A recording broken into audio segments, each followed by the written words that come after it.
I refuse to not be first. Do we do enough? Well, I never shut up about it. It must have been about 16, 17. We nicked their guilt rings. Right, the bouncer's guilt ring. This is no good for me. That's the reality. If you want the honest truth, and I see it every day. Oscar Bevis, IFL TV, proudly sponsored by the last Chris Bourke, joins me here at the Peacock, mate. It's very good to see you. How are we? Yeah, all good, mate. Had a hard fight yesterday, but happy now. You're the only man I avoided last night, and as Martin just said to me, I'm the only man who didn't land a shot on you. Look, I know obviously you'll be critical of your performance, but a lot more to that. Obviously, you got in the ring, you still come out with a win, so a win last night, and happy, I guess. Yeah, you know, I was frustrated yesterday. I knew I could have made it so much easier for myself, and I didn't. But at the end of the day, I got the win, and that's all that matters, really. So yeah, just onwards and upwards now. What was it about your performance that you weren't too happy with? I don't know, you know, I could see the shots coming and stuff. I just wasn't getting out of the way of them, and there was times where instead of sort of moving my feet, and because you know he was a come forward fighter, he just wanted to tear up. I was sort of letting him have that really, and realistically, I didn't need to. So I was sort of taking shots that I didn't need to take. So yeah, it's just a few silly shots and mistakes that I made. Yeah. One of them nights you kind of just brush off. I guess like you're not going to be perfect every single night. No one is unless you're Floyd Mayweather. No, exactly. Yeah, and you know, I knew I'd done enough to win, and I was comfortable in it. It wasn't like I was uncomfortable or anything.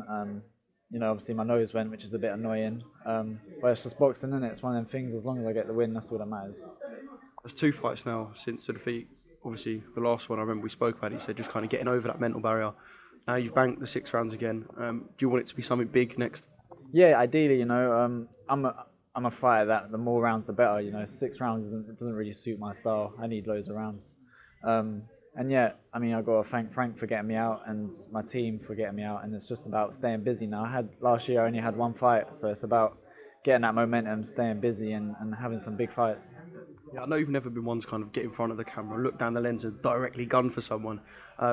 It's an interesting division. There's so many opportunities, so many good fighters domestically as well. Do you think we could maybe see that side of you now where you're going to have to get and call for fights? Because with there being so many fighters, there's so many different opportunities out there. Yeah, well, I think, you know, me moving down to Bantam, there's a lot, like you said, there's a lot of opportunities there for me. And whether it's the British and Commonwealth route against Sean Mcgoldrick, or it's getting an international title and getting a world ranking and going that route, there's some big opportunities for me, and you know, I'm just relying on my team to get me them chances really, and I need to perform well and prove that I'm ready for them sort of fights. Is it the British that would kind of take priority in your mind, or if there was a belt you want to be sitting back and chilling with after a fight in bed, would it be that British title? Well, yeah, I mean, it'll be a world title, but no, yeah, British. Before we get to the world stuff, yeah. No, British and Commonwealth's good. You know, every British fighter would like to win the British. So yeah, ideally a British and Commonwealth, or you know, a few international titles and getting ranked high in the rankings. Do you know kind of roughly when you'll look to be out next? Not really. I'm gonna sort of rest my hand up and my face up for a week or 2 and get straight back in the gym, and hopefully as soon as possible, really. Yeah, we look forward to seeing that and kind of you pushing on to where you should be in and amongst the title level. Let's talk about Ellis last night. What a fight, by the way. What a way to win a title.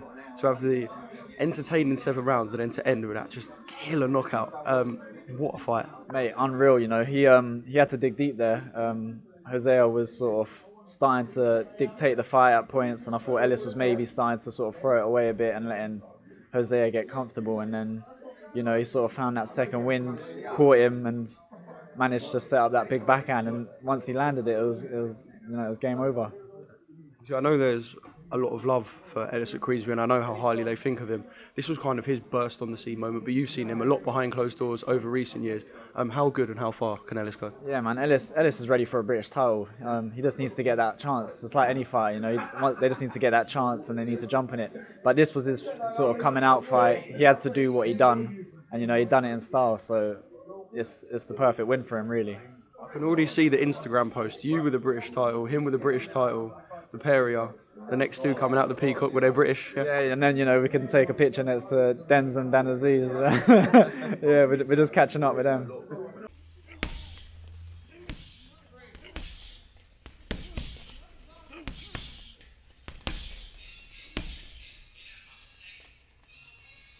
Because I refuse to not be first. Do we do enough? Well, I never shut up about it. It must have been about 16, 17. We nicked their guilt rings. Right, the bouncer's guilt ring. This is no good for me. That's the reality. If you want the honest truth, and I see it every day,